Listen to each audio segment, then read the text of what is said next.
जिससे भी मेरा परिचय है उन सभी का कोई ना कोई वाहन है, किंतु अभी तक मैं ही वाहन की सुख से रहित हूँ। और जब अब मैं आपके पृष्ठ पर आरूढ़ हूँ तो जो आपको थोड़ा बहुत कष्ट हो रहा है वो भी कुछ समय में दूर हो जाएगा। हम मिलकर थोड़ा प्रयास करेंगे तो आप ये कार्य भली भांति सीख जाएंगे। नहीं बालक गजानन, मैं आपका भार नहीं संभाल सकूंगा।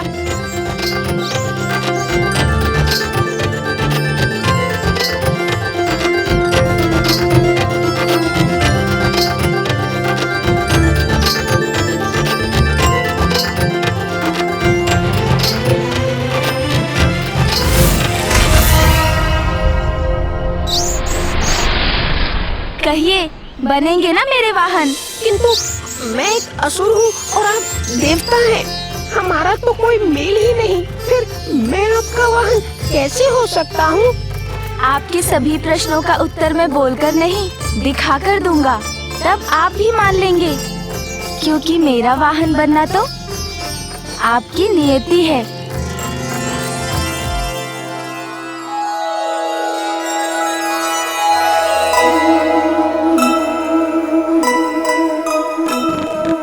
स्मृत मुशिकासुर को सुमुख दिखाए,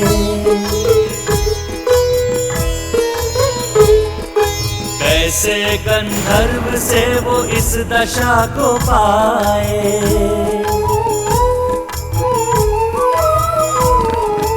उमा आशीष दिया विनायक के द्वारा, होगा उद्धार उचित समय पे तुम्हारा।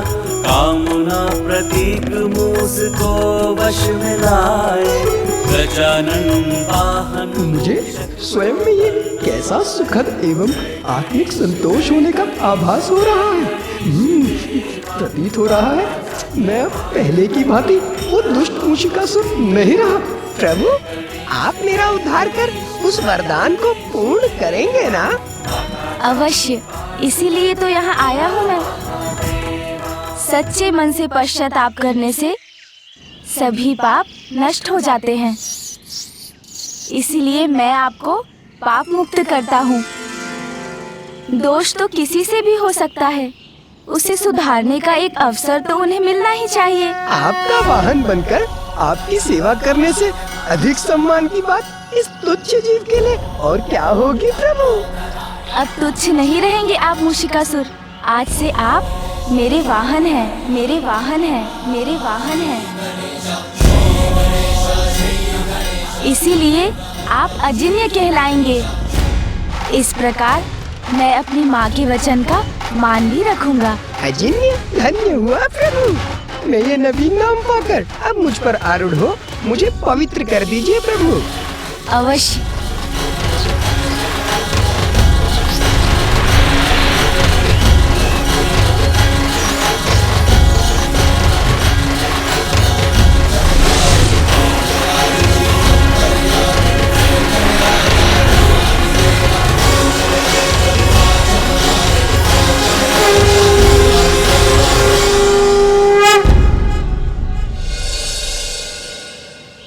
देखिए, मुझे मेरा वाहन मिल गया।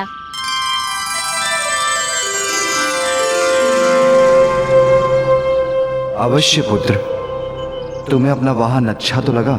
हाँ पिताश्री, मेरा वाहन बहुत अच्छा है।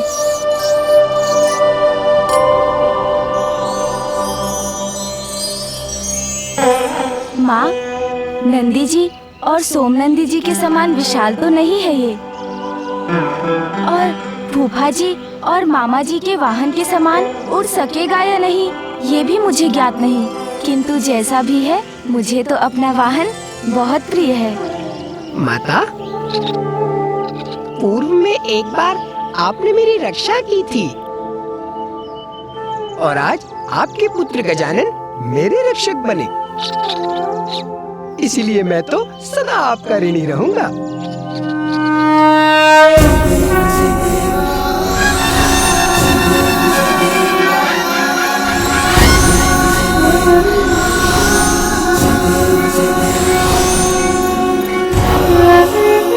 प्रणाम।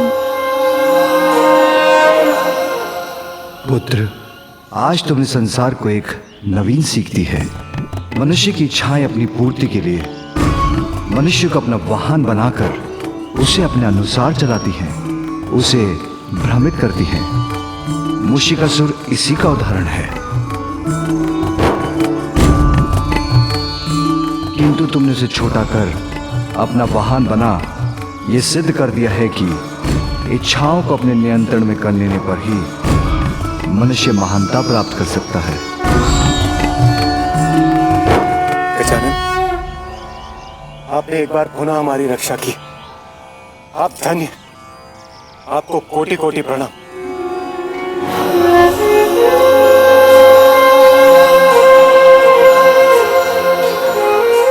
प्रणाम प्रभु, प्रणाम माता।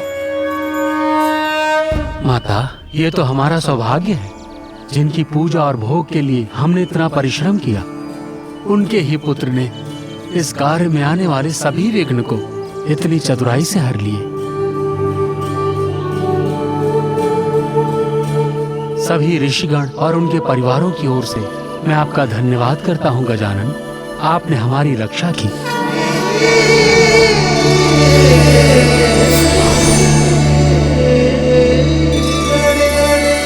मैंने इन लड्डुओं के लिए आपको इतना दौड़ाया, तो अब मैं आपको लड्डू खिलाऊंगा मूषिकासुर जी।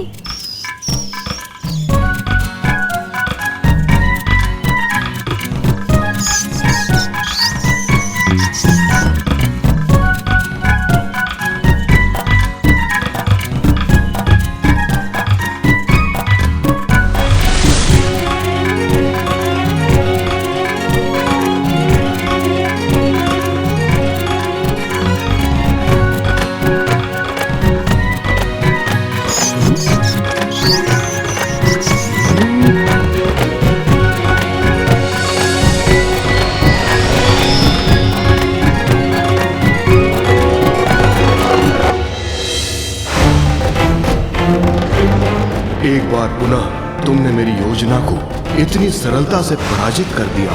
बालक गजानन, वास्तव में तुम्हारी बुद्धि और प्रतिभा अद्वितीय है। अति उत्तम मेरे वाहन मूषक जी। अब शीघ्र मुझे कैलाश ले चलिए।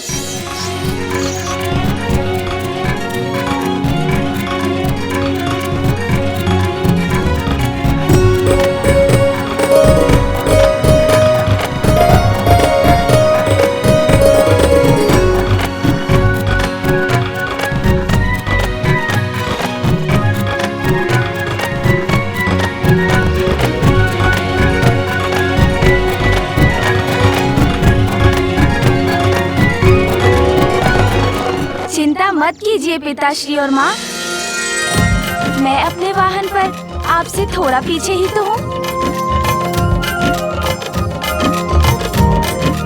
स्वामी, अंततः हमारे पुत्र गजानन को उसका वाहन मिल ही गया। उसकी गति थोड़ी कम अवश्य है, किंतु उसे पाकर हमारा पुत्र अत्यंत प्रसन्न है।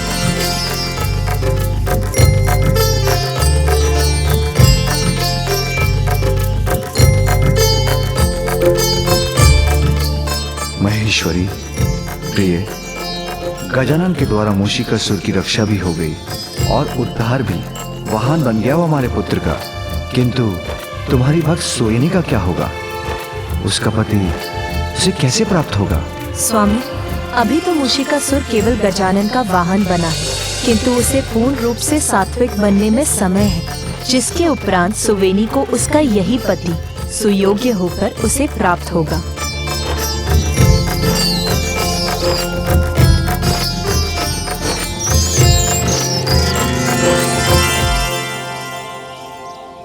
देखा मूषक जी, नंदी जी और सोम नंदी जी को। मुझे विश्वास है उनके समान आप भी इस पर्वत को लांघ जाएंगे।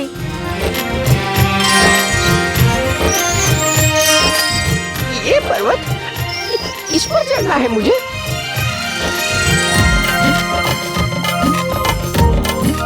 चलिए ना मूषक जी, आगे बढ़िए।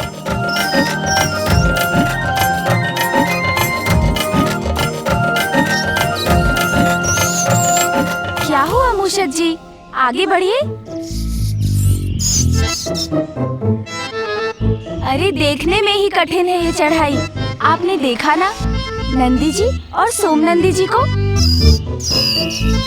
कितनी सहजता से उसके ऊपर चढ़ गए थे। आप भी चढ़ सकते हैं, चलिए। चिंता मत करें मूषक जी, आगे बढ़िए।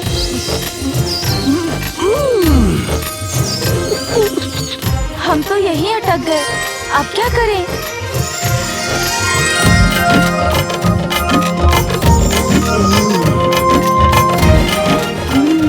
कुछ ऐसा करता हूँ जिससे मूषक जी को भी कष्ट ना हो।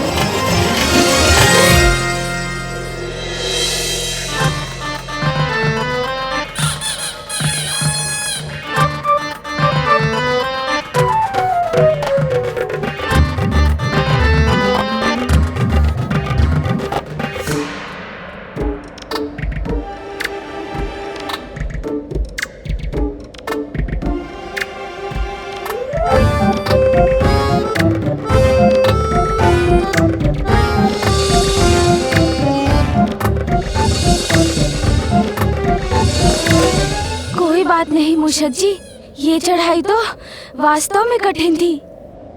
मैं भी थक गया, किंतु अब नीचे जाना अवश्य सरल होगा।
सर्वत्र बहेगा रक्त, सर्वत्र विनाश होगा। भयावह लाल रंग धारण कर ऐसा अनिष्टकारी संकेत क्यों दे रहा है आकाश?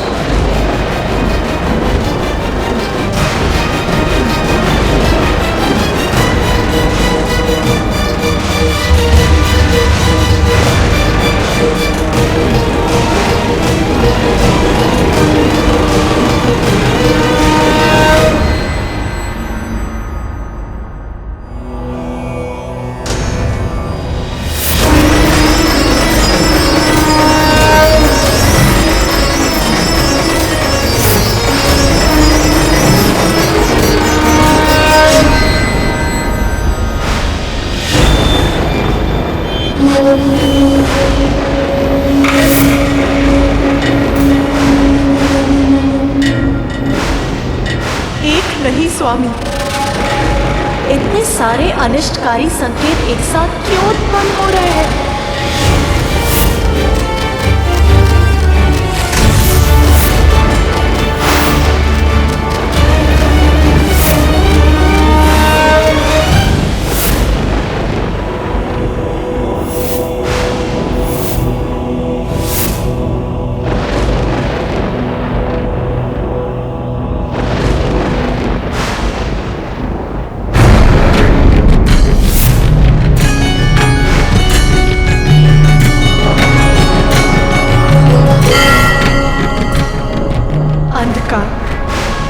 सर्वत्र अंधकार ही अंधकार छा जाएगा, ऐसा आभास हो रहा है मुझे, विचलित कर रहा है मुझे।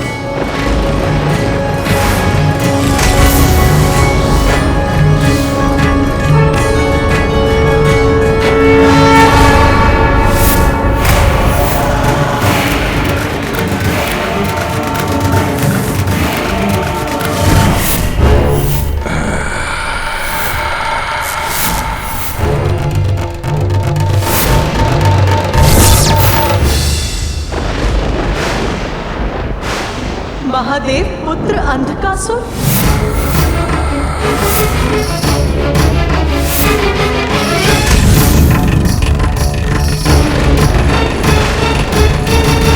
मेरे नेत्र बंद हुए तो उससे उत्पन्न अंधकार से जन्म हुआ अंधकासुर का, जिसका अंत देवता, गंधर्व, यक्ष, नाग, नारायण और स्वयं आप भी नहीं कर सकते स्वामी। वो अंधकासुर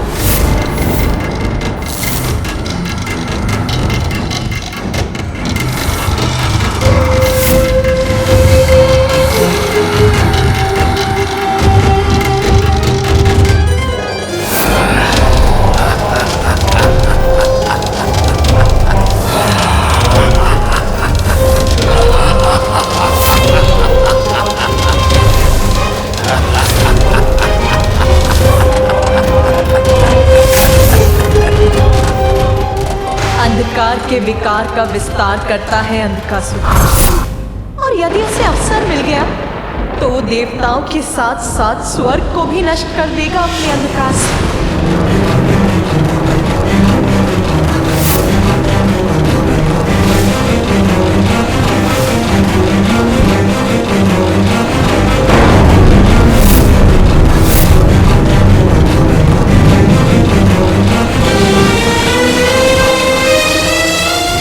संकट के मेघ घुमर रहे हैं। दुष्ट असुर पुनः अपना वर्चस्व स्थापित करने का प्रयास कर रहे हैं। हमें शीघ्र कुछ करना होगा। विलंब उचित नहीं। शीघ्र महादेव के पास पहुंचकर इस समस्या का समाधान ढूंढना चाहिए हमें।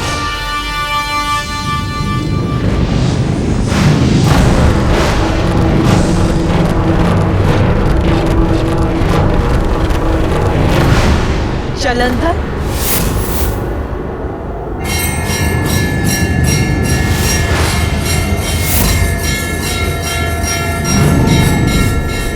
महादेव का तीसरा नेत्र खुला और उससे क्रोधाग्नि निकलकर सागर में गिरी।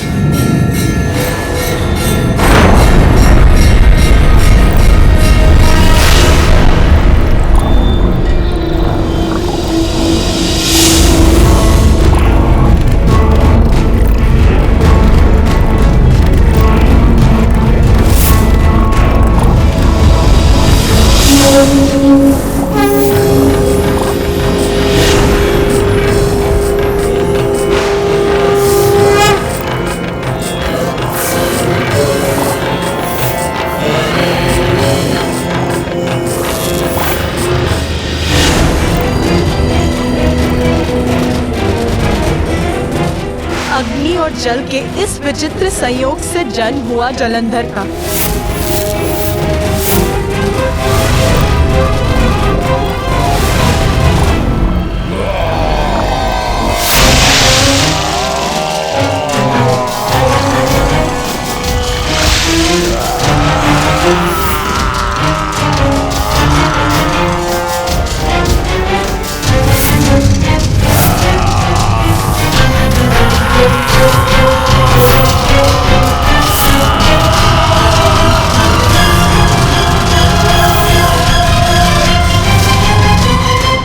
सत्य है, मेरी क्रोधाग्नि से उत्पन्न हुआ था जलंधर।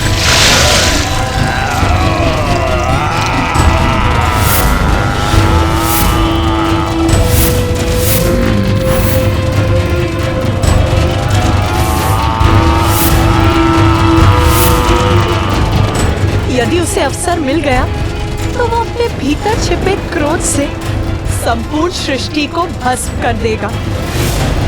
इसीलिए उसे नियंत्रित करना आवश्यक है।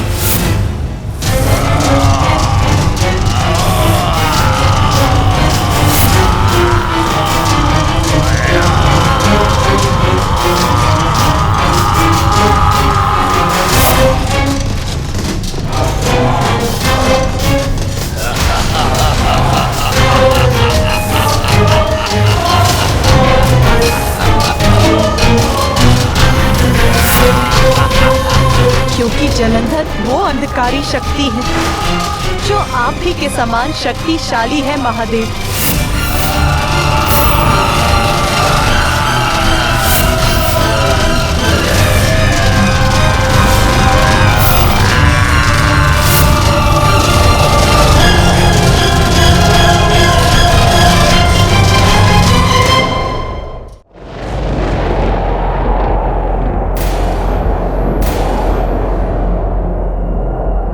बढ़ गया है आकाश। अग्नि की वर्षा के साथ भयंकर बवंडर भी उत्पन्न हो रहे हैं। ये तो किसी अनिष्ट के संकेत है स्वामी। सत्य है, महासंकट हमारी ओर बढ़ रहा है और हमें शीघ्र ही उसका समाधान ढूंढना होगा।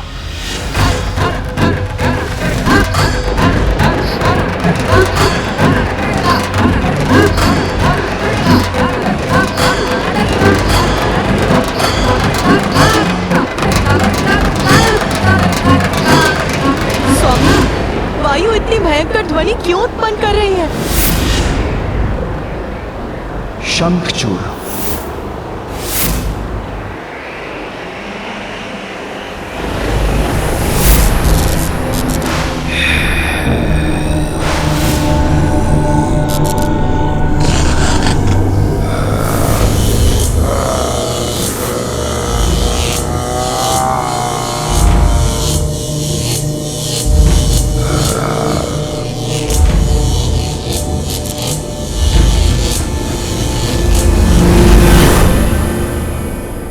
असुर शंखचूड़, जो अपनी पत्नी के कारण हम त्रिदेवों से भी अवध्य है।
माता श्री हरि नारायण भी शंखचूड़ को पराजित नहीं कर सकते, क्योंकि उसकी पत्नी का तप उसका कवच बनकर उसकी सुरक्षा करती है।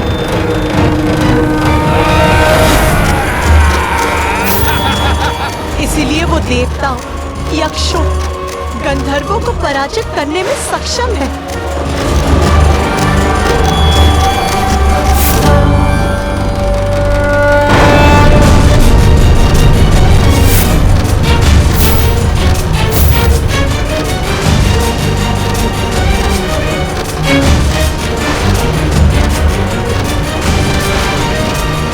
त्रिपुरासुर,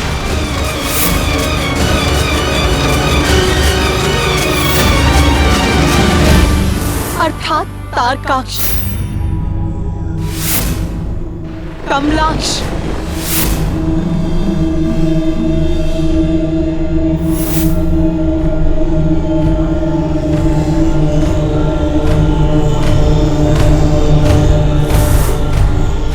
विधुनमाली,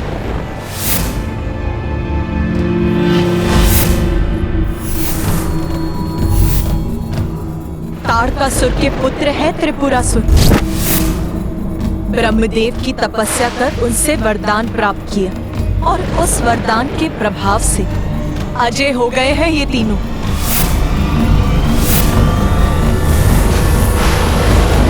स्वयं महादेव और ब्रह्मदेव के वरदानों से रक्षित है ये तीनों। न असुर और न देव, कोई पराजित नहीं कर सकता है इन तीनों को। क्रोध, लोभ, मद, मत्सर और माया के प्रतीक हैं ये तीनों। देवताओं को किसी भी मूल्य पर मिटाने का प्रयास करेंगे ये। और अब मुझे आभास हो रहा है, इस बार और कोई नहीं, हम ही हैं उनके लक्ष्य। हमारा ही विनाश करना चाहते हैं वो। चारों ओर से अनिष्टकारी संकेत आ रहे हैं। मुझे इसी क्षण कैलाश के लिए निकलना चाहिए। एक एक अपशकुन प्रत्येक असुर का चिन्ह जो हम पर आक्रमण करना चाहते हैं।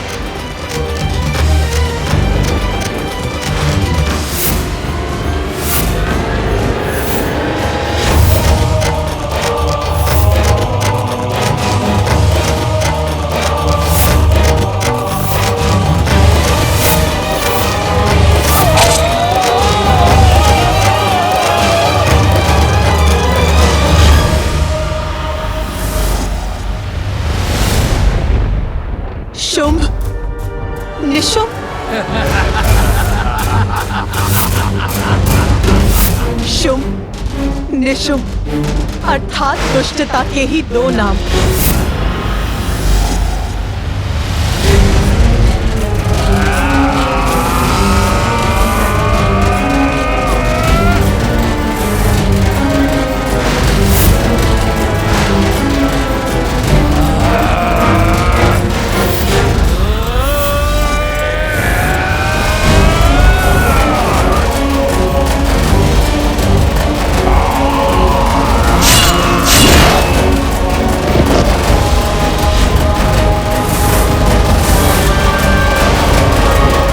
किसी भी देवता या भगवान के द्वारा इन दोनों का वध असंभव है।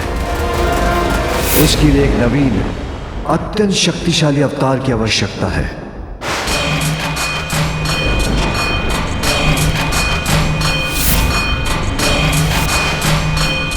प्रभु, वहां उस असुर को देखिए।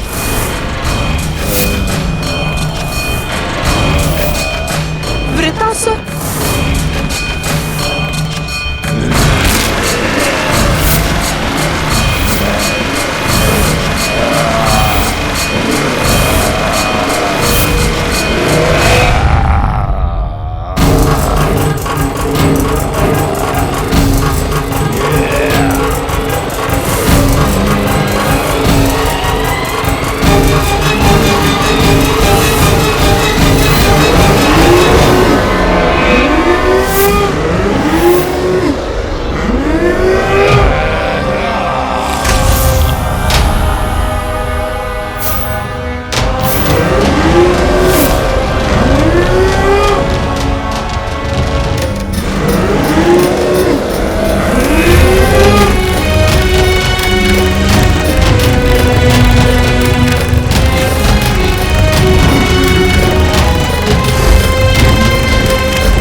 हानि नहीं पहुंचा सकता। ये वो असुर है जो युद्ध करते करते और भी शक्तिशाली होता जाता है।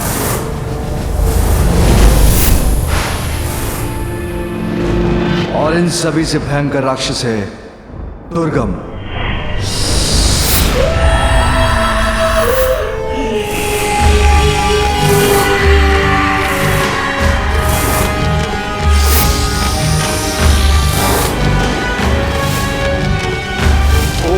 अग्निदेवताय नमः स्वाहा। ओम वरुण देवताय नमः स्वाहा। ओम वायु देवताय नमः स्वाहा।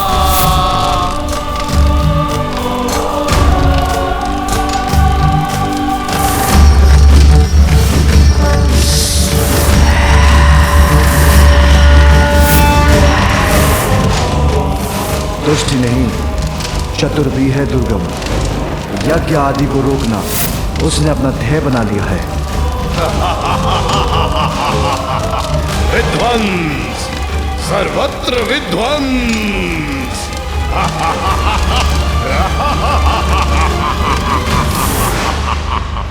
वेद और उन पर आधारित धर्म को नष्ट करने के लिए वो किसी भी सीमा तक जा सकता है।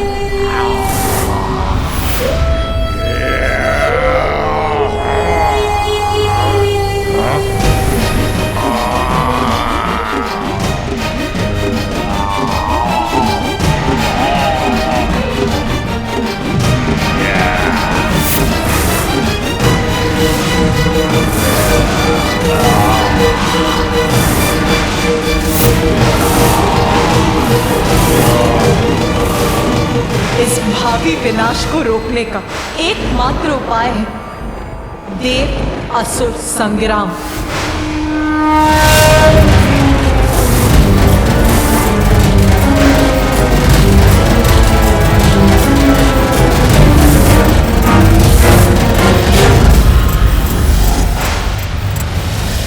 कौन करेगा इस संकट से हमारी रक्षा? कौन बनेगा असुरों के विरुद्ध हमारी शक्ति? कौन हमारे विघ्न हरेगा? कौन बनेगा हमारा प्रथम देवता?